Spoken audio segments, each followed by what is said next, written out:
Hello, everyone, and welcome to Blue Sunday on this beautiful sunny day here in Bangkok. I think it's the same in Melbourne, but as I just said, I'm coming to you live from Bangkok, and joining me all the way in Melbourne, Australia, is my regular co-host, Carlton Life member and former president of the Carltonians, Mr. Vince Locissano.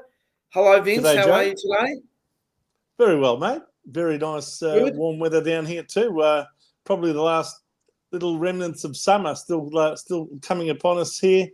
Late 20s, I think it was today. So I don't know how many more days of this sort of weather we're going to get, but it was certainly very hot at the MCG today for the Melbourne Bulldogs game. That's for sure. Yes. Well, we'll talk more about that later. So you've had a good week, Vince. Collingwood lost. Carlton won. It's always a good weekend when that happens. Yeah, the only other thing would have been is I would have liked Essendon to lose. Sorry, Tanya, I'm here in Bangkok, but that's okay. And I was hoping Geelong would lose, but anyway. Good evening, Wayne. How are you tonight? Vince, let's get on with the show. But before we do, just a little bit of admin. So as everyone knows, this is a Facebook, YouTube show, and it's on the Jumper Punch channel. And essentially, we rely on people like Wayne to watch, like, and share. So I'll just put this up. As everyone knows, this show is at Blue Sunday, so we have our own Facebook page, and we're coming to you on the Jumper Punch channel. So you can see us on YouTube at the Jumper Punch, and we're also coming to you on the Facebook page at Blue Sunday and at the Jumper Punch. Last but not least, sponsors of the show is My Great Touring Company here in Thailand. So it's Retired Working For You Tours. Don't know if I told people, but during the week we won an award for the best small group tour in Thailand, so worldwide. So congratulations, Joe. Well done. I'll have to put up something. Yeah, we not only did we win a trophy, but we won a little bit of money. So you never sneeze when you're going to put all of that money into our betting account, are you? Exactly. And I'm going to watch you lose it as per usual. But we might even get our special guest to help us. So that's it. Without further, hello, Vince. Jason Badger. I think you just sent a little quick hello message. Up Jason. He's on live chat. So without further ado, let me introduce our special guest commentator. He's with us every week, hopefully. Premiership player, Mr. David Rhys-Jones. How are you tonight, David? Oh, fantastic. Yeah. 2-0. It's unbelievable at the moment. I mean, history's been created too, because it's the first time in the history of the AFL VFL that 4 teams have won 2 games after round 1. G'day, Rhysy. I knew it wouldn't take you long to get into the swing of things here on Blue Sunday. It only took you 1 and a bit appearances to start making some wisecracks. That's okay. It's true. It's exactly a history-making occasion. But it's good to be one of those 4 anyway. It's fantastic win on Thursday night. And, I can't believe it's already 3 days ago. It's half a week ago that we played. Yeah, and I think you look at the teams and I looked at the Richmond squad and they were basically at full strength. So there was a little bit of luck on our side. They did lose some players during the course of the game, but they went into that game. They brought 3 very good footballers back in who all played pretty well too. Lynch, Martin, and the big fellow Nankervis. So. I was pretty happy. We've got a lot of players still out, so a lot to come back and a lot to look forward to. Exactly. Also, I forgot to mention, this is a show for everyone, so please feel free to make comments. There's no stupid comments. I'm not going to put up hello everyone or to ask Rhys what was it like playing with Tom Elvin and all that. That's a show for another day. What was it like playing with Tom Elvin? Be quiet. Be quiet, Vince. I prefer playing against him. It's easier to tackle. There's plenty to grab. Anyway, a few people did that. As Vince and Rhys alluded to, we did play on Thursday night. Vince, if you'd like to go through the scores. Yes, indeed, Joe. It was a very close game for the majority of it, and we got over the line with the final scores being 12 goals, 14, 86. That's the second consecutive week that we've ended up with 86. To Richmond's 12 goals, 9, 81. And as you can see there by the quarter-by-quarter scores, Richmond certainly got off to a very good start. Having an 11-point lead at quarter time, that got reduced slightly to a what was that? About a 1-point lead, I think it was, wasn't it? Only the 1 point at half time. And in fact, I thought that at half time we should have been well in front. We dominated that second quarter, but unfortunately kicked a lot of points and turned the ball over again. The third quarter really belonged to them, 4 goals, 3 to 3 goals, 2. So they went in with, again, an 8-point lead at three-quarter time. And there were opportunities for them to make more of some late goal-scoring chances, and they muffed those. And I knew that they'd end up paying a price for it, like that young... what was his name again? I think it was number 31 for Richmond. He had that snap around the corner and he missed it. Yeah, Mansell. And I thought at the time he missed it, I thought they're going to pay a price for this. And they ultimately did, losing the game by 5 points. I thought we had the better of the last quarter, especially early on, kicking the first 3 goals of the quarter. They got one back, but never regained the lead once we got in front. So... there you go, 12-14, 86 to 12-9, 81. So a very close game. Could have gone either way. You know, it wouldn't have been surprising to see us drop that, but we were good enough to win, and I think we'd be grateful just to bank the 4 points and move on. Vince, go through some of the key statistics, and then we'll get David to give us his comments on the match. Yep.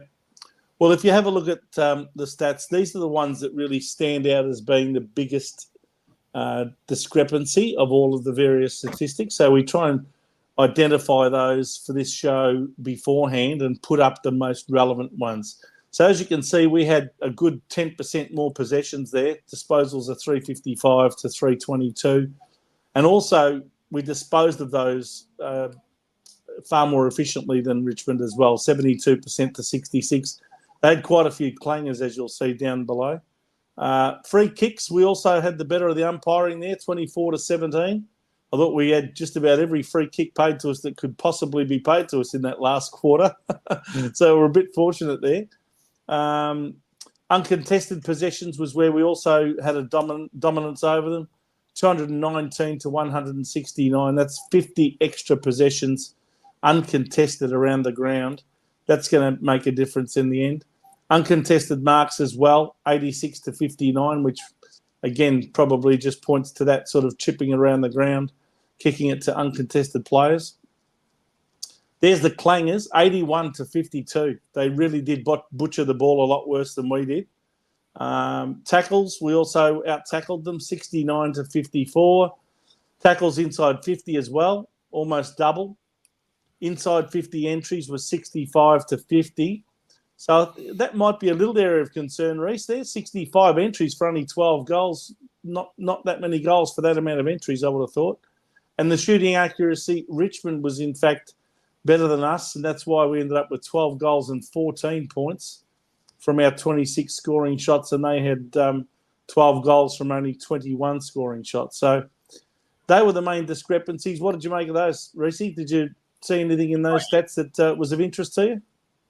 No, not really. I'm not really into stats that much. I always look at the little things like the tackling and that side of things, and it's good to see we, had a piece of that. But I think it was a pretty good win. I think an undermanned, Carlton team going in against a team who Richmond who they got a little bit embarrassed the week before in the first half of that game against the Gold Coast. So.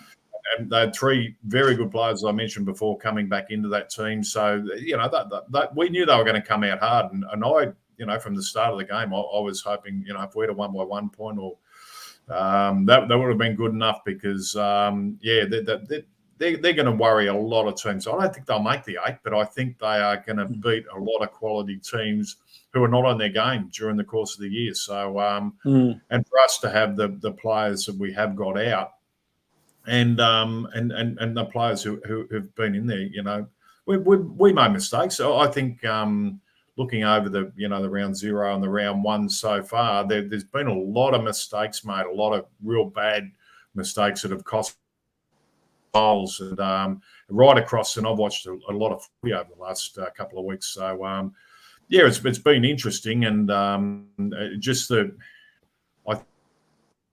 think each other out. I think is it me? Internet gremlins. Really sorry, Rhys, we missed it. We're only getting a bit half of every second word that you're saying, so you might want to move around somewhere there. And I think you'll be all right now. No, you're all right now. You're all right now. Your internet wasn't the best. Okay. Rhys, yeah. What did you think about defence? Sorry, mate. What did you think of our defence? I thought our defence over the last couple of weeks has held up really well. They've made some mistakes down there. There was some mistakes, but overall, I think they've done a pretty good job against a couple of teams that have got some pretty potent forwards down there. I mean, Lynch is one of the better forwards in the competition. The week before they had Danaher, and they've had a bit to contend with over the last couple of weeks, and Dusty Martin played a lot down forward too. So I think overall they've been able to do a good job, and under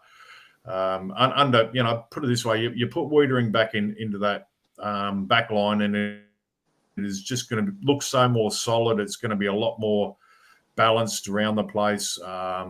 It's just going to be it'll be 100% better. But the guys who are in there at the moment, they're doing a great job. But I think on the other side of it too, I think you've got to give credit to the midfield who've been able to put a bit of pressure on the ball coming through there. So the midfielder and the forwards have got to take a bit of credit for that as well, because if the ball is coming in easy, it's very hard to stop. So credit goes right around the ground. I mean, I think the first 2 weeks, with the teams we've had in and playing quality sides, I think have been terrific wins.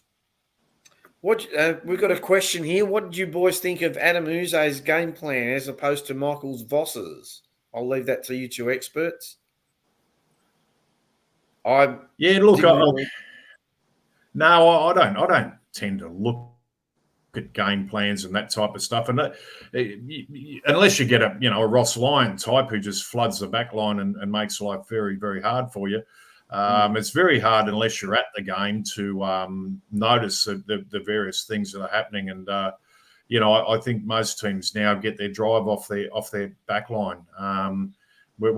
We all seem to be playing a pretty similar style of football at the moment. It's just who can make the least amount of mistakes and get through, and then you need the quality forwards, which we've got, to be able to finish off, and that's the real key to it at the moment. And I think you're seeing that the teams, there's a lot of goals being kicked by individual goal kickers this year, which hasn't happened for quite a while, and there could be 100 goal kicker this year if someone stays on the park all year and kicks his 4 or 5 and managed to get a couple of bags, of 8, 9, 10 or something during the course of the year. I think, and the way they're umpiring with the forwards too, they're giving them a lot of free kicks too. So I think there is a huge chance that someone could kick 100 goals this year. Yeah. Well, I was a bit worried about Lewis Young, and I agree with this about we need Wiedering back. I think Young's doing okay, but I don't know if he's going to be there once Wiedering comes in. I'm not sure. What do you think of his they'll rotate him around. They'll rotate him around. And you've got to reward performance too. I mean, you've got to reward the guys who are in there. And look, we've been a little bit lucky with injuries so far. I mean, besides Doc, I suppose. If we had lost, a guy like Young or Kemp or Mitch McGovern or someone back there, it really would have weakened us a lot and made us very, very vulnerable. So, and the small backs down there have been terrific too. You've got to make mention of them too, Sard and Newman and even Boyd is popping in there from time to time. and doing his bit and setting the play up going forward. So they've been terrific as well. Yeah, this is something that probably you can relate to, David. Where is it? The amount of attention given to Charlie was not paid in frees. I'm sure you didn't get your share of free kicks in your day, did you? Well, yeah, I never worried about it. Just waited till the whistle blew, and normally it got paid the other way anyway. No, you just keep going. You don't stop, sort of thing. And but then again, a lot of times I deserved it, so you got to put that in account as well. Yeah. You didn't have too many things planned for a Monday night either back in those days, did you, Rhys? No, I never planned Monday nights. No, I didn't know where I was going to be. So those most of the time was at the AFL Tribunal. Well, those umpires liked me. They wanted to take me out on Monday night and catch up with me again. They didn't have enough of me at the footies. They wanted to see me again on a Monday night. You just had to make sure that your one and only suit was dry cleaned before the weekend was out. And he's one and only Carlton tie. Yeah, well, yeah. What about TDK and the ruck? I thought he did quite well against Nankervis, who's a pretty good ruckman. I know he was coming back, but I think TDK seems to be growing each week. Yeah, no, I'll talk about him a little bit more later on when we get the votes out and that. But I think he had a terrific game. He's really standing up and being counted at the moment. It's terrific to see. And I thought Nankervis had the better of him early in the game. That first quarter, yeah. I thought Nankervis and was pretty important to them, but he kept contesting and some of the marks he took and some of his ruck work later on the game was absolutely fantastic. He went forward, he got a lucky 50 and kicked a goal, I suppose, and but he done everything that was required. But what I'm seeing in TDK at the moment, and it really, I think it reflects on the ruck coach down there, and is Matty Cruiser. I mean, he's going up, he's contesting the ball, and he's following up, which is what Matty Cruiser used to do all the time, and he was terrific at that. So it was good to see him, on the ground, chasing people, tackling him, following up, which really does open it up for our midfielders as well. What about our small forwards, Rhys? What are your thoughts on those? I mean, we've tried Fantasia. He got dragged. You got Owies, Motlop. Motlop didn't play. So what are your thoughts there? Yeah, look, I love the ball in Owies' hands. He doesn't miss, sort of thing. And, he's one of those players I don't think can afford to miss because he doesn't get the ball a lot. But, yeah.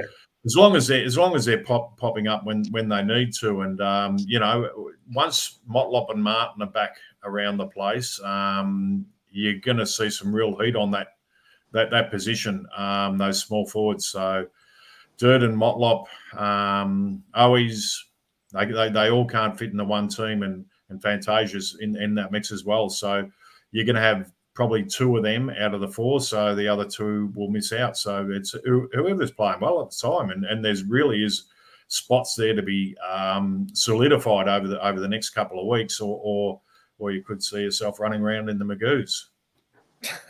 Vince, you got anything to add? Well, I was just going to say in relation to De Conning, I agree with you that Nankervis had the better of him in the first half, especially, but. Yeah, the longer the game went on, the better he got. And he had a huge last quarter. I mean, some of the contested marks that he took, and he kicked a very important goal as well. You might argue that the 50-metre penalty was a bit lucky, but nevertheless, it was paid. So he went back and he kicked it, and it was crucial that he did so. And I think the young bloke's finally maturing into a very important player. And as you know, for the last week or two, I've been calling for him to be given the responsibility of number one ruckman, and he seems to be taking on that responsibility and making the most of it. I think you'll find, Rhysy, that he might just be keeping Pitnet out of this side until such time as either he needs a rest or maybe unless we play a particular type of opposition that might warrant both ruckmen being played.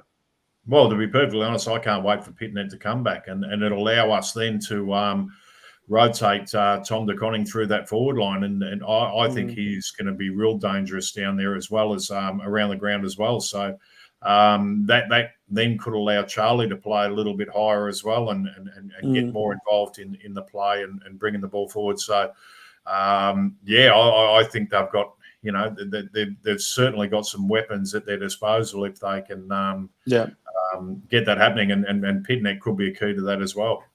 Was there anything that bothered you about that second quarter as much as it bothered me? Because we seemed to dominate the game, but just couldn't quite, run away with the game and break it open and get ourselves a decent lead. By half time, they kicked a quick one before half time and ended up still leading by a point at half time, even though we dominated that quarter. Yeah, look, I think the Richmond defence played pretty well, but we bombed it in a hell of a lot. We just kept peppering it in, and we got big blokes down there. I think they thought we'll just kick it in the air and hope for the best. And you still got to, piece your way through defences and run the ball a bit more. I thought we sort of lacked a little bit of run as well, but that's for the forward coaches to really start looking at creating space down there. I thought Richmond got back. I'm trying to think of the big fella's name who played pretty well back Bolter? there. Bolter. I thought he was terrific back there. And then in the end, I think they had to throw him down forward and throw him around the ground a little bit. I think he even rucked for a little while. So, but I thought he was instrumental in helping them in that second quarter as well. So, it was. I think we had all the play. I thought we should have scored a lot more in that quarter, and probably. That can be a bit of a concern, and I think they'll look at that and think, well, hang on a minute, we had all the play. We need to, hit that scoreboard hard when we've got that much of the footy. Yeah. Well, we came out and, Richmond came out after that and very much dominated the third quarter. So they turned that around and got themselves a decent lead, and they could have themselves run away with it, as I said earlier. If it wasn't for a couple of missed chances there in that latter part of the third quarter, they could have had a 2.5, 3 goal lead, and it might have been enough given the pattern of the game. Yeah, it was a tight game. It was a tight game. I mean, you look at Carlton. What have we won the last 6 games by less than 6 points, less than a goal? So the last 6 wins we've had. So correct. That's the At least we're winning them all. Well, you go back a couple of years, and that was Collingwood doing that. That was Collingwood exactly coming right. behind. They were just getting over the line, and they were working out ways to win. And that's what that winning feeling is something you can't manufacture. It's got to be real, and they've been really good at the way they've been able to hold on to leads as well. And contain the slow the play down and just keep it so that the opposition can't score. I'm a bit concerned about this comment. Where is it? Do you think we were a bit tired or flat after the Brisbane performance? Gee, I hope not. It's only one game, 2 practice games. You don't want to be tired then. Yeah, but Joe, isn't it amazing how many of the players are saying, "Geez, I can't wait for this bye." It's only been 2 rounds. That's it. They would have looked at it and said, "We've got 2 matches. Give it 100%." There's nothing to lose, and you can go flat out sort of thing because you got a bye following up. I think on top of that, Vossi did mention that he thought the workload that they had put on the players might have been a bit too much. So he seemed to think that that they might have got it wrong at that end with the amount of work they put into the players over the last 4 weeks. Yeah, true. Well, there's a few midfielders that seem to be down a little bit. I thought apart from that moment, which was a very good moment for him, that Adam Chera was down on his usual output. He did kick a very important goal in that last quarter, but apart from that, I thought he lowered his colours on the night, and Hewitt wasn't quite as good as last week, and Kennedy seemed to be quite slow. Have you got as many concerns as I have, unless we get Sam Walsh back in a hurry?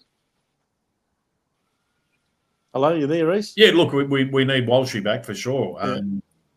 You got me? Yeah, we got you. Yeah. On again, am I? It's all right. You're just coming in and out sometimes, that's all. Marvels of modern technology, eh? Correct. But look, I think obviously getting Walsh back is going to be, he's an All-Australian.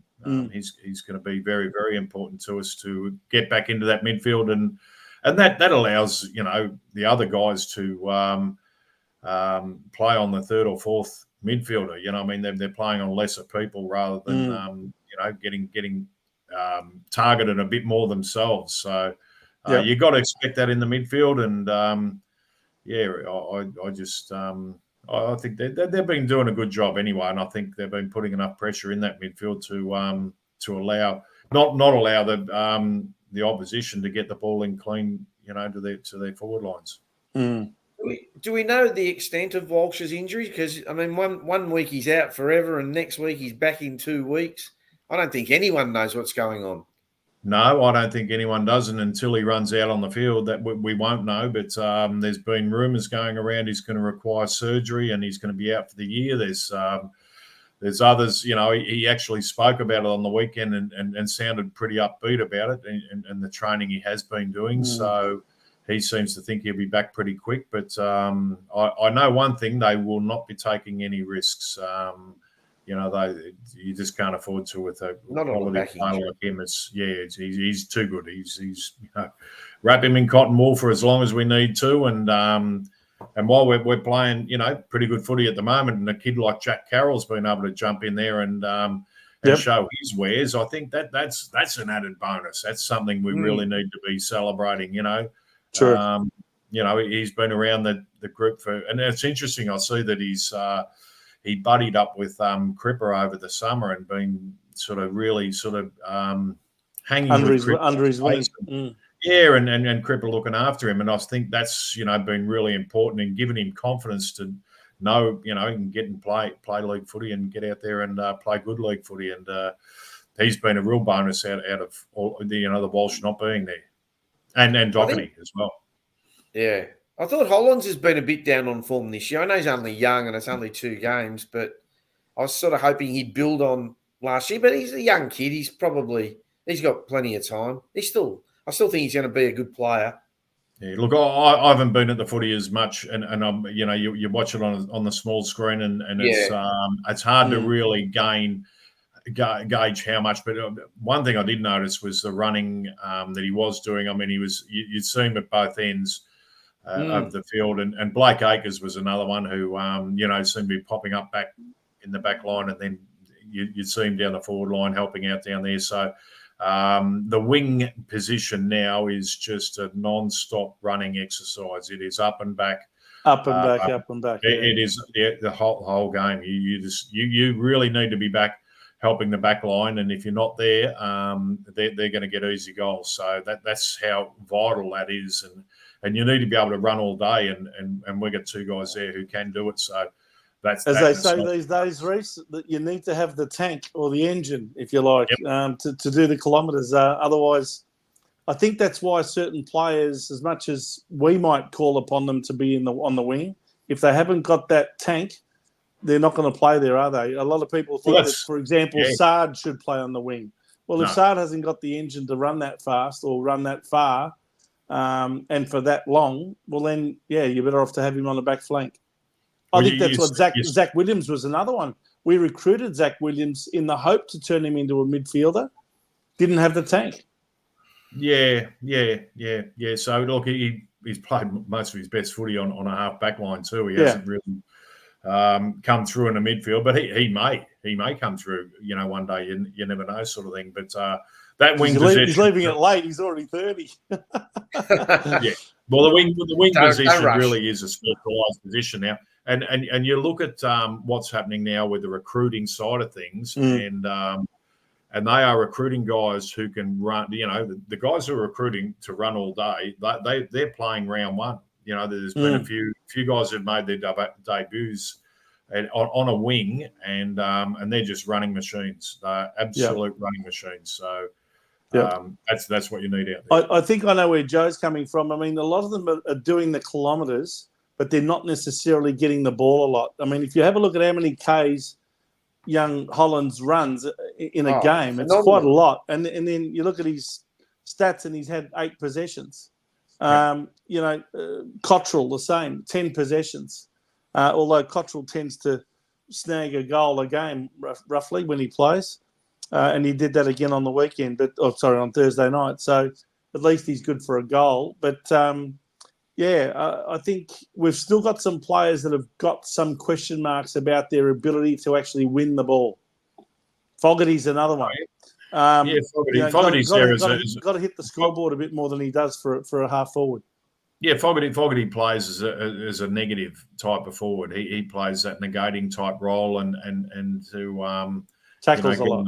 Get in the face of your opponents and especially because a lot of football now is started from the half back line. And you've got to stop that run from start, so you've got to put players back there and they're your soldiers. They're your guys who are out there.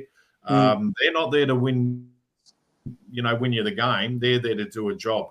And that's the way footy's, really changed at the moment. Yeah. And we got quite a few soldiers who are prepared to sacrifice their own game for the sake of the team. And that's why their teammates love them too. That's why they love having them out there because it's your good players. It's Harry Mackay, it's Charlie Curnow, it's Cripper, it's your good players are going to win you the game. So you need the soldiers out there doing their work, doing the hard work, and the rest will take care of itself. While we're talking about Charlie Curnow, we saw him have a bit of a purple patch last week against Brisbane. What did you make of his game against Richmond? Who was that? Sorry, Charlie Curnow kicked 2 goals. I think once he got that kick in the kick, once he got that kick in the face, it seemed to affect him a bit, and I don't know whether it, he was worried about not picking up a girl that night or something, whatever. But I don't know what he was thinking at the time. But you don't worry about that. Get the Vaseline to stop it bleeding, and just actually when we played, they didn't even worry about just stopping the bleeding. You just keep going, sort of thing. Just run. Yeah, exactly. Just go through it. I mean, you'd have to have half your arm hanging off before they'd take you off the ground. But look, obviously he copped that kick in the head, which stunned him a bit and might have caused a bit of blurred vision or whatever for a while. We'll never know, sort of thing. But he wasn't at his best. I honestly, I think I predicted that they'd kick 10 between them, Harry and Charlie. But they got half that much.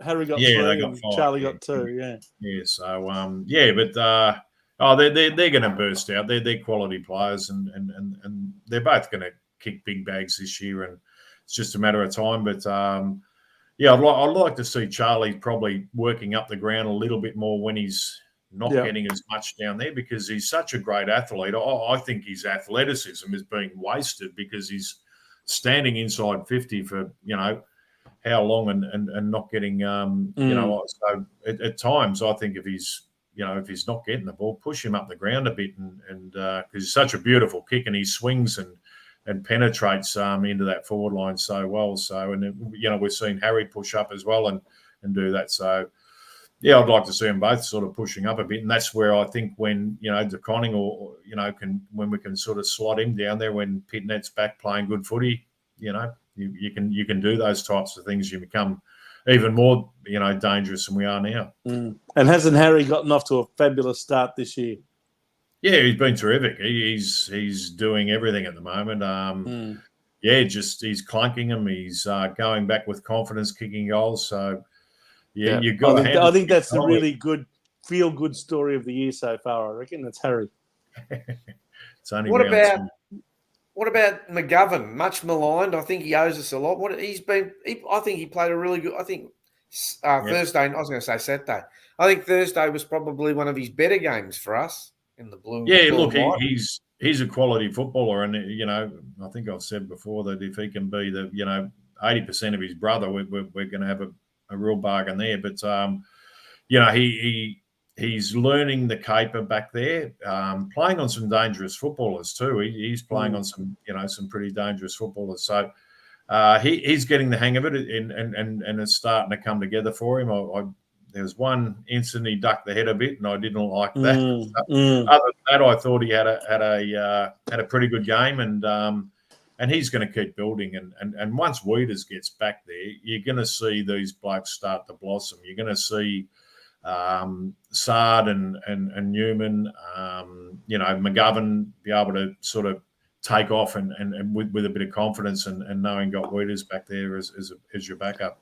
Just as you talk about that, Rhys, I couldn't help but think back to the 80s and 90s, and insofar as by comparison, Stephen Kernahan, I know he was in the forward line and Wiedering's in the back line, but in a similar way, the players used to look to me like they'd stand taller and they'd look more confident and they'd strut around with a bit more, arrogance about them when Kernahan was playing, whereas when he wasn't, when he was out injured, etc., we looked a little bit short on, big man presence down there. So do you think Wiedering has the same effect down there in defence? Absolutely. It's your star players who win your games of football and save your games of football. It's not, and as I said before, you got your soldiers, you need them as well. They need to be there to do a job. But, it's your stars who are going to win your games of footy. So, when they're not there, it creates a bit of a hole and a vacuum, and you've really got to, rely on someone to just do another job, and you probably play with a different style because they're not there as well. You really probably batten down the hatches a little bit more, and you might see that with our backline guys who once Wieders is back there, they might take a few more risks and take off down the field. Williams, Sard, and these guys might sort of start heading through the midfield and picking their kicks up there and delivering into the forward line, which is going to be fantastic if they're doing that. Kemp's an interesting one, isn't he? I mean, sometimes he goes up and he looks like Superman, and other times he'll make the most silly mistake and look like an absolute clown. So I'd love to get the better end of him every week rather than the worse end, because he can really serve up chocolates on 1 minute and boiled lollies the next. Yeah, look, I'd encourage him to be going for things, though. He seems to play better when he's having a crack. I agree. I'd like to see him jumping, going for his marks, giving him confidence to be able to do that as well. And I think they are doing that at the moment. I don't see the runner sort of heading out to him after he's made a blue, which is good. So. Yeah. The only goal that Richmond got in that last quarter was when he actually took a pretty decent mark and then went back and I think it might have been a short kick that got intercepted by Rioli, and the next minute, Richmond were on their bike and got away with a pretty easy goal down the back. So he's got to watch those fundamental mistakes in the last line of defence, doesn't he? Well, it's right across the ground here. The turnovers are costing teams. Turnovers are just costing goals. And as I said, I've watched a bit of footy over the last few weeks, and those players who are able to get in and intercept who are really quick. Sardi's one of them. He can close down really quick, and there's quite a number of players who really can read the play and get across and do that in all teams. And yes, you just have to be so careful now. Because turnovers normally cost goals these days. And once you've got the ball in your hands, you need to get it down the forward line and keep it there till you score. So that's a real key to it at the moment. Yep. For those of you who are interested, it's half-time. Fremantle are leading. They're 7-5 to Brisbane 4-5. Just sort of throw that out there. So it looks like last year's grand finalists might be 0-2 after round one. Well, there's a long way to go there yet, but looks like the Brisbane Lions are not going to get it all their own way over there in Perth against Freo. Well, they kicked the first 2 goals too, they did. So, they got off to a flyer. Anyway, we're here to talk about Carlton. Wrapping up, Rhys, well, you're the coach. What are you telling the guys this week with the bye? What are you telling them the week after? Is there any special instructions? Oh no, I think they'll look at the good things and the bad things that happened, during the course of the match and try and tighten up in a few areas. And I think everyone from the coaching staff down to the supporters are all going to have our fingers crossed to who's coming back in 2 weeks' time, because that's going to be the real key. Whether Wiedering's back, whether Walsh is back. Jack Martin's the other one who's he's an indefinite at the moment, so he's had a knee issue and he's really Marchbank as well. Yeah. So, I think Marchbank was ill, wasn't he? So I think he could be all right. Some sort of virus that he had, yeah. Yeah, I think he could be okay. But, Jack Martin, he's sort of on that same as calf muscle, wasn't it, with Jack? No, a knee, I think. Was it calf or was it knee? No, knee. Weeders was might a have knee. been a knee this Weeders was a calf and Jack Martin a knee, but it's when it becomes a knee, you become a bit, Hey guys, I've just pulled up the Carlton website. It's got Matt Carroll, groin, indefinite. Sam Doherty's out for the year. Mm-hmm. Elijah Hollands is back in round 3. So he'll be back here. Caleb Marchbank, illness. Estimated return, indefinite. Mm-hmm. Jack Martin, knee, 2 weeks. Motlop, toe, test. Jack Silvani, knee, out for the year. Sam Walsh, back, indefinite. And Jacob Wiedering, calf, indefinite. So they're the injuries. All those indefinites are, we've got an idea, but we're not going to say anything. Basically. At times you don't want to give the player hope too, because you don't want them pushing towards something that they're not capable of getting to. So you're better off, from the players' point of view, they're better off themselves just wrapping themselves in cotton wool, getting themselves right, and if they're back in round 5 or 6 or whenever it is, so be it. But we're gonna need them for the back half of the season. We're winning games at the moment, which is the bonus. So just shows the depth that we've lacked for all those years. We've got a bye this week, Rhys. You wouldn't have had too many buys in your time playing football. I wouldn't have thought you'd have one, to be honest, apart from all those weeks that you set out with suspension. Well, I made my own buys, didn't I? I knew when I needed a break, and a couple of weeks whack someone. I'll never forget the fact that David Rhys-Jones, who won a Norm Smith medal, whacked a bloke called Peter Smith that was the runner for Melbourne one day. And it was his Norm Smith was his father, was it? Or was his uncle? Yeah, he was Norm Smith, yeah. It was his father. He said, I won his medal and whacked his kid, yeah. I won his medal and whacked his kid. Yeah. Fantastic. That's got to go down. All right. Anything else we want to add before we get to the votes? No, I'm pretty happy with the way things are going. I think all the supporters out there will be pretty happy as well. And, we just need to keep at it. And it's going to be the little things, the tackling, the chasing. It's going to be all those sort of 1%ers that are going to get us over the line, especially when we have got, some good players out at the moment. But I still don't think we've played our best footy yet. And I think that's the real good thing about it. Our best footy's still to come, and look out when they all hit their straps at the one time. Well, in both the matches we've played so far, but they are by no means 4-quarter performances, are they? They've been at best, maybe dominating for 1 quarter out of the 4, and maybe matching it in 2 other quarters and losing another quarter. So that's why we've been in 2 games that are very, very close. 1 point and 4 points. So we wouldn't want to have too many more of those, because all of us very few blowouts. Very few blowouts in early games. Look, everyone's done a huge pre-season. They're all fit. They're up and going. Everyone's on level pegging. You're not going to get it easy. You're going to have to really work for your wins, and that's how it's been. That's how it's been across the board. And have a look at Collingwood. They've only been a little bit off, and they're 0-2. So that's fantastic. Yep. Magnificent. All right, so let's get to the votes. David, if you'd like to give us your vote. I'm surprised Joe hasn't got Sam Walsh up there for 3 votes again this week. He just missed out. I give Cripper my vote. So I think he's been fantastic and really led this team and done a lot of hard work over the first.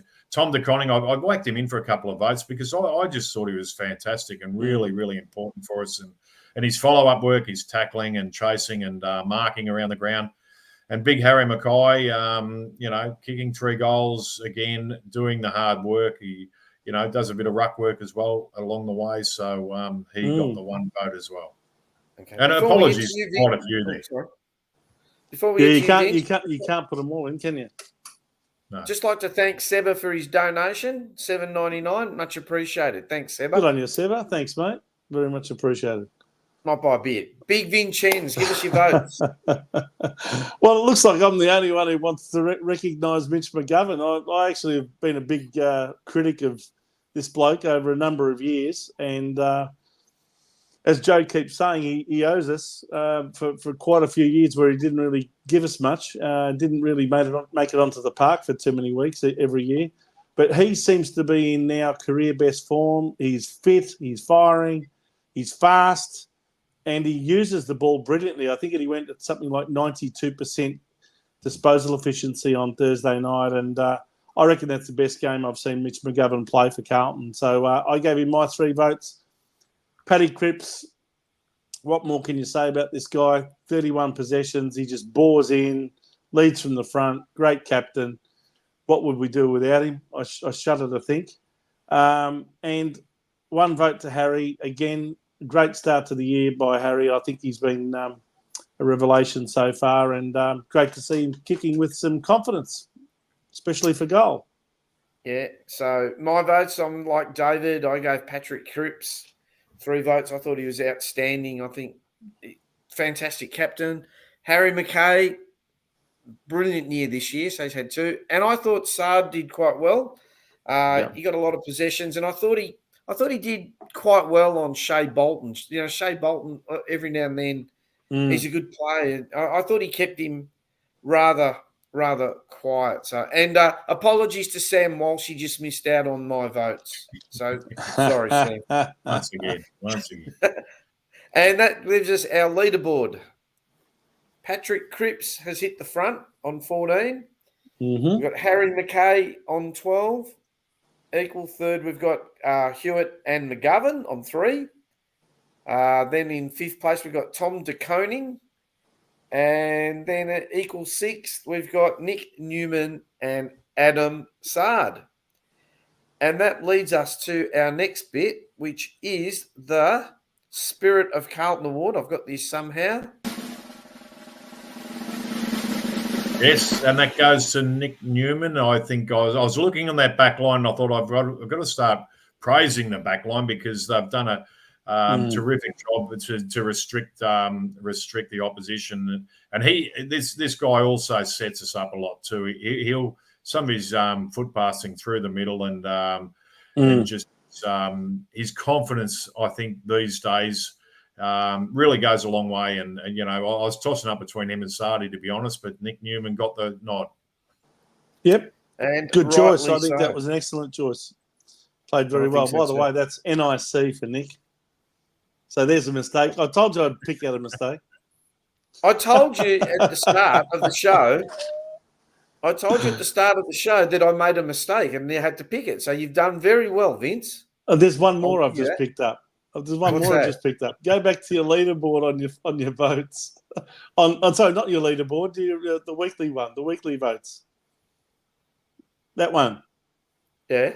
Does Patrick Cripps deserve to have a capital P for Patrick? Does it matter? That's not really a mistake. Oh, you're going to nitpick. I'm going to start nitpicking you on your bloody bet. Just for our viewers who are wondering what the hell we're talking about.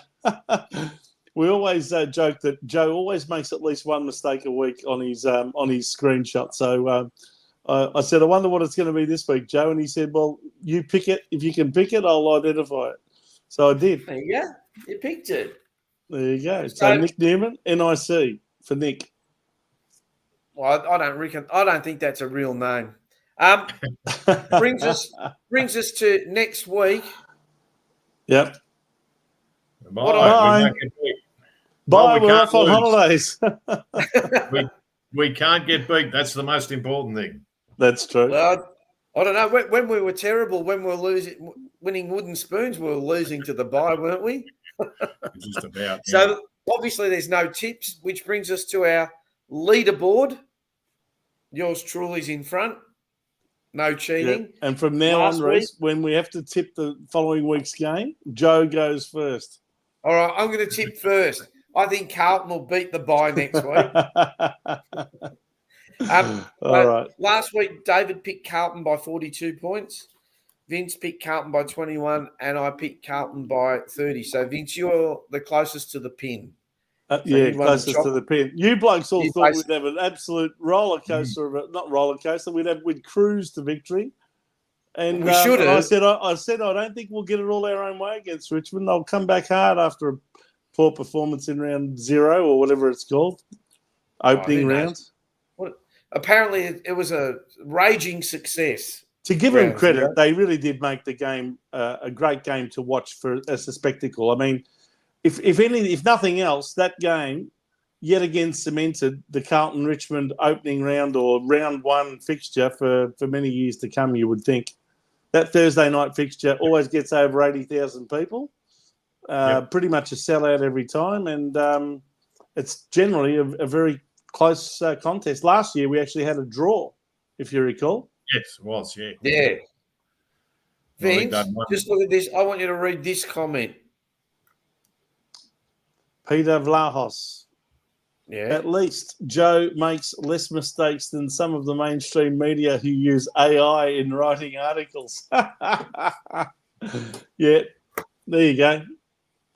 You got a fan there, Joe. I love you, Peter. One of our viewers is a fan of yours. Well, unless I've got one. We finally found him. Last week I had none. This week I've got one. Hey, David, on behalf of all of us here, we'd like to thank you very much. Something that's very close to your heart, and you before the show you were telling me there's some fundraising happening in May. That's the Prada Willie Research Foundation. There's a picture of David with his son. You said that's about 3 years ago? Yeah. That's my young bloke Cooper. He's a little bit taller now. He's nearly. He's shot up since then, hasn't he? He's 20 now, but Cooper suffers from Prader-Willi syndrome, and the Prader-Willi syndrome Association of Victoria have their fundraising in May, so we'll throw some stuff up then, and hopefully absolutely can help out, and it's helping a really good cause, and which is obviously near and dear to my heart. Exactly, and I think the supporters can repay some of the glory that you gave us in your day. So a couple of bucks is, one less beer a week isn't going to hurt anyone, is it? Don't talk about beer. I've been off it for about 8-9 weeks now. So you've been walking in Jimmy Buckley's shoes and getting. I have been. He's been about 3 years, and I'm actually. Doesn't Jimmy look a lot better? You're at the Hall of Fame tomorrow night, Vince. Yeah, that's right. Yep. Yeah, so I'll be there, and I'll be teetotaling there, I hope. But fantastic. I could get tempted, but are you off the Gaspers? I've been off them. How old's my daughter now? She's 18 now, so I've been off them for 14 and a half years. So her 4th birthday, I give them up. So really, good man. Yeah. No, not at all. No. It's funny. You sort of. It's funny when you. I mean, I smoked for 30 years and right through my footy career and everything. But you turn around and think that's probably one of the most stupid things I've ever done in my life. But anyway, I did it, and I've done a lot of stupid things in my life. But going back to the Princes Park days, did you have a bit of a gasper at half time or? Not at half time. I probably had my last smoke in the property steward's room 20 minutes before we'd go out, 15 to 20 minutes before we went out. And was that to help you relax or something, was it? No, just pretty stupid. I'd go in there and I'd be telling jokes with the property stewards. I mean, we'd be having a bit of fun. I was pretty relaxed before games of footy, but and I used to I had someone who'd hand me a cigarette as I'd say, be out of sight of the kids and that, but I'd have enough time to have a cigarette before the coaches and that come down and our debriefing. Those were the days. Paul Vandar used to have a nip of scotch at quarter time and 3/4 time. You weren't that bad, were you? No. Nothing during the game. Absolutely nothing during the game. Okay. All right. Well, look, Rhys, thanks very much for your time. We'll look forward to seeing you next week, and have a good week and a good night tomorrow night. All right, fantastic, guys. Yeah, we'll be able to report on the Hall of Fame and who is there. I think the players are all going to be there, and they'll be nice and relaxed, so that'll be fantastic as well. Beautiful. Expect some photos, Vince, okay? Absolutely. Yep. All right. See you, David. All right, thanks, guys. Good night. See you, Rhysy. Great to have the great David Rhys-Jones. He's a breath of fresh air, old Rhys, isn't he? He's pretty relaxed even now doing the show. Oh, yeah, I'm pretty happy with that. Oh, yeah, I'm all right. Don't know if he was. Yes. I don't know if he was like that when he was a coach, though. I was wondering, maybe he used to take a bit of a smoke before the game so he could breathe all over his opponent so that he wouldn't go anywhere near him. so I wouldn't go near him. Anyway. Hey, Vince. Yes, Joe. Even though there's a game going on now, let us go through the games that have already happened. Indeed. Yes. And, of course, ours was the first game of the round, being Thursday night. But then, of course, we had the big Friday night blockbuster at the MCG where they unfurled the 2023 Premiership flag in front of all of their adoring supporters. All the Collingwood faithful were there to enjoy the moment when they unfurled their flag and then watch their team sink to the Sydney Swans. Now I told you why they all left early, didn't I, Vince? Why did they leave early, Joe? Because the bus going back to Barwon Prison was not allowed to be late. So that's why they all had to leave, all right? So I don't want people stirring them up. No, well, you can't keep the jail waiting. Anyway, Collingwood 10-9-69, comprehensively beaten by the Sydney Swans. And haven't they gotten off to a good start, beating both Melbourne and Collingwood in 2 consecutive weeks? And they kicked 15-12-102, a 33-point victory. Okay, Saturday. And Collingwood, they're using the H word down there. Hangover. Okay. Oh, is it a hangover? Anyway. Couldn't care. Anyway, Saturday. Next match. Saturday, some great matches took place. The first one was the Essendon Hawthorn traditional rivals game. They had the 1984 Essendon Premiership team come out onto the ground before the game and all that sort of thing. Essendon home game, obviously. And they kicked 17-5, 107. Very good kicking for goal to defeat Hawthorn, who had 6 more scoring shots but lost the game by 4 goals. 11-17, 83. Good win to the Bombers. Next game? Next game was over at the Giants Stadium over there in Western Sydney, where the Giants look like, already playing some great football. 17-19, 121. Probably should have won by a lot more, considering all those points. To North Melbourne, 13 goals for 82. A 39-point victory there to the Giants. Saturday night. Now, this was a great game to watch, wasn't it? The Geelong-St Kilda game, what a battle. And it was only 1 point in it with a few minutes to go, but Patrick Dangerfield had a set shot for goal and it went through and it won them the game. 10-16, 76 to St Kilda, 9-14, 68. An 8-point victory at the Cattery. And the last game that happened on Saturday in bucketing rain. Yes, in torrential rain over there in southern Queensland. The Gold Coast Suns looked like they were going to coast to victory there at one stage. I think they were something like 35 points up at, was it 35? No, sorry, 29 points at three-quarter time. But yeah, Adelaide come back with a rush in the last quarter, kicking 5 goals, but ultimately failed by a goal. 8-12-60 to the Adelaide Crows, 8-6-54. Good start for Damien Hardwick. Good start by Damien Hardwick at his new club. Yes. Today's games? Well, the first game was at the MCG in quite uncomfortable heat, I would have thought, for the players. Melbourne, back to form. First victory they've had for a while. 16 goals, 13, 109 to the Western Bulldogs. 9-10-64, a very comprehensive 45-point victory. And the game that just finished about an hour ago? Yes, that's Port Adelaide against West Coast, and probably as expected, West Coast are rebuilding their side a bit there, but over at the Adelaide Oval, Port Adelaide far too good. Probably should have won by a lot more. If you have a look at that inaccuracy for goals, 16 goals, 24.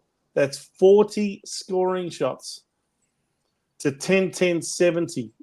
So they won by 50 and probably should have won by 100. But anyway. And the game that's going on at the moment, it's in the third quarter, and the Dockers are 8-6, 54 to Brisbane 4-5, 29. Let's go to the Well, ladder. there you go. It's not complete because of this game, but let's just do it anyway. Go through it, Vince, very quickly for us. Well, very quickly, you can see there that there's only 4 teams that have played 2 games and won them all. GWS, Sydney, Gold Coast, all interstate sides, and the only Melbourne-based side is Carlton. And because of our 2 narrow victories, our percentage is only 103.6. But at the end of the day, it's the 4 points that matters. So then you've got Port Adelaide and Essendon, who have won their only game so far. Melbourne have won 1 out of their 2. Geelong have won only 1. Well, they've only played 1. Brisbane, the way they're going, they look like losing their first 2 as well. Adelaide have lost their only games. St Kilda and Hawthorn have lost their only games. Richmond have played twice and lost them both. Collingwood have played twice and lost them both. And North Melbourne and Western Bulldogs and the West Coast Eagles have all lost their only game. And Fremantle look like jumping into the 8. If they can keep this form up, we're only halfway through the third quarter, but geez, Brisbane want to get a rattle on. Well, Brisbane kicked the first 4 goals in the first 10 minutes and haven't kicked one since. So, unbelievable, isn't it? Unbelievable. So anyway, in other words, the Fremantle Dockers have kicked 8 goals in a row. Yeah. So after conceding the first 4 in a row. We have a new segment. Big Vincenz's verdict. Yes. So, what's your verdict going to be this week, Vince? Please, well, the court is waiting. Okay, my verdict this week is that this opening round business needs to be a full round. I'm not happy with how disjointed the start of this season is. You've seen some teams play 2 games before other teams have even played 1 yet. And I think the whole notion of playing 4 games on a long weekend and only playing them on a Thursday, Friday and Saturday and leaving the Sunday and Monday on a long weekend without games of football is crazy. I think it should be a full round. If you're going to bring it back to the long weekend in March, let's do it properly and have all 9 games. Or the other alternative is to play like a split round. So you have 4 or 5 games in the opening round and I'd call it round 1, part of round 1. And the second week, I'd call the second half of round 1. And I'd have, for example, four games the first week, and maybe 5 games in the second, or the other way around. But you play the 9 games over the 2 weeks. That's how I would do it. I'd probably play the majority of the interstate games in the first week because it does tend to be quite hot here in Melbourne. And I'd also play as many of these games at night as possible because it's still that part of the year where we still encounter quite a lot of hot weather, especially in the southern states here, in Victoria, South Australia and Western Australia. So that's how I would do it. I don't know about everyone else, but the amount of confusion that's been reigning supreme because of this round 0 or round O or opening round or call it what you want. It's all a mishmash of terms. I just think it's crazy, and people are even making jokes out of saying, we've won both our games and it's only round 1. It's just, to me, it's silly, it's childish, and they ought to get rid of a good concept, but I don't think they've thought it through properly, and they should make it either 1 full round straight away or split it up, make it a split round start. Yeah, I don't know why they did what they did. I know it's to combat the rugby league, but I don't know why you couldn't play all of them. How many extra football followers do you think they gained in those northern states purely because they played games up there while rugby league was in Las Vegas? Honestly, 0. Yeah. Anyway, Vince, it's now time for your omen or your big Vincenz's bet, and we were looking good, people. How good were we looking? Good. That last week, Melbourne and the Bulldogs. I think Melbourne were 24 points up.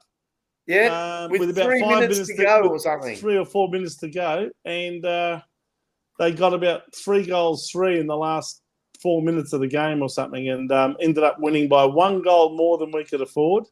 We netted them to win by between 1 and 39 points, and they won by 45. So I think there was also a really bad mistake from full back after a point that the Western Bulldogs stuffed up, and Melbourne got an immediate goal out of it, and that put paid to our bet, Joe. So close, but yet so far. No cigar. Okay, so next week's bet. But the other three came off, didn't they? Yeah. God, you went berserk this week. Go for it, Vince. Well, what I thought I'd do this week is try something new, and that is to select teams at the line so that we always get $1.90 for each bet. Can you just stop there for a minute? For those people that don't understand what you mean by at the line, and there's minuses and pluses, can you give a very, very, very brief explanation as to what that means? Yes.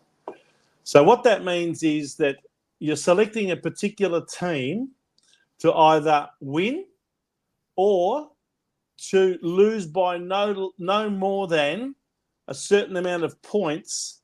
And I'll explain what that means when we go through each one. So, for example, in the first league, Collingwood and St Kilda is on Friday night. Now, we're going to go for Collingwood to make finally get their act together and beat St Kilda. But because they're favourites, to get the $1.90 odds, we've got to give away 6.5 points. Now, what that means is that Collingwood's got to win by 7 or more points. Okay. So if St Kilda happens to win, or if Collingwood wins by anything up to 6 points, we lose, right? Okay. Cool. So that's why the negative 6.5. So we're giving away 6.5 points to the opposition. But if we win by 7 points or more, when I say we, if Collingwood, I would never say we when it relates to Collingwood. If Collingwood wins by 7 points or more, well, then we're in business on the first leg. Okay. Now the second one, explain that one. Okay. So the Geelong result, that's plus 13. That should be plus 13.5, Joe, not 0.3. Sorry. There's another mistake I just picked up. Fix that. So it doesn't really matter what it is because it's got to be 14 or more anyway. Yeah, I realise that. So with Adelaide and Geelong, now that should be, by the way, I think you got that wrong, Joe. That should be plus 35. That's what you sent me. Oh, sorry. Yes. Okay. That's what you said. Sorry, I beg your pardon. So with Adelaide and Geelong, Adelaide are favourites for this game. So what we're doing is we're going for Geelong at the line. So if Geelong wins or lose by up to no more than 13 points, we're in business. If Geelong lose by more than 13, we're out. Okay. All right. So we're going. We think Geelong's in good form, and over in Adelaide, Adelaide's got a few injuries. Not very impressive against Gold Coast. We think we're a good bet there. North Melbourne and Fremantle. Well, this is the one I'm taking a big chance on here. North Melbourne at the line. Okay, I'm tipping that North Melbourne's going to put up a very good performance here at Marvel Stadium against the Dockers, who tend not to travel all that well. So again, because Fremantle's favourite, we've got North Melbourne at the line. So what we need here is for North to win or to lose by no more than 8 points. Okay? Yeah. The fourth leg is for Essendon at the line. Again, Sydney are favourites here. So what we're banking on is that Essendon will either win or lose by no more than 22 points. Mm-hmm. Okay? And the last leg is Richmond at the line, which against Port Adelaide at the MCG. So this is for Richmond to either win or lose by no more than 11 points against Port next week against Port at the MCG. So if all of these come off, you multiply them all up, $1.90 times $1.90 times $1.90, etc., 5 times, and you end up getting odds of $24.76. So what we're going to do is put $10 on that multi. Hopefully we get $247.60 back. Okay. And Vince, we're very close this week. So currently we had $100 in the bank. You lost $10, so we have $90. That's what happens to most punters. and we've got a $10 bet. We've got a $10 bet going this week. All right, guys. Let's hope we can pull this one off. So, Vince, that brings us to the end of the show. Okay, so we'd like to thank all the viewers for watching. Before we go, don't forget to watch the following shows on either Blue Abroad or the Jumper Punch channel. So on Tuesday night, we have the boys on the Jumper Punch live on the Blue Abroad channel at 7 p.m. Wednesday, we've got on this channel, the Jumper Punch channel, we've got Rockin' the Burbs, which is on at Wednesday. Then we have on Wednesday night at 7 p.m, we've got Forever Rivals, again, which is live. On Thursday, we have The Change Room live at 5:30. Did you watch that last week? I did. Tell you, that's a great show. If you're looking for a show that sort of delves into things a little bit more deeply, especially when it comes to the mental side of the game and also just other things in life in general, it's a great show. Rash Hussain, who's part of our channel, hosts that every week. So make sure you tune in on that. If you can't watch it live, you can always just go into YouTube and watch it whenever you can. So big hello to Rash. And he said hello earlier. On Friday live, we've got the show Double Double, which is predominantly basketball, but the young boys are delving a bit of football, and that's at midday. And, of course, the cream of the crop every Sunday night, 7:30, yours truly and Big Vincenz doing Blue Sunday. So, once again, don't forget, at Blue Sunday, at the Jumper Punch, please like, share, and subscribe. We rely on your likes and shares, so please, please, please. Vince, it's a good night from me, and it's a good night from me too, and it's a good night from him. And happy St. Patrick's Day to all. Oh yes, happy St. Patrick's Day to all the Irish people out there. Forgot all about it. See you.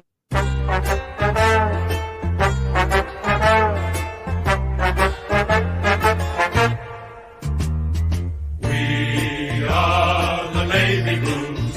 We are the old dark Navy Blues.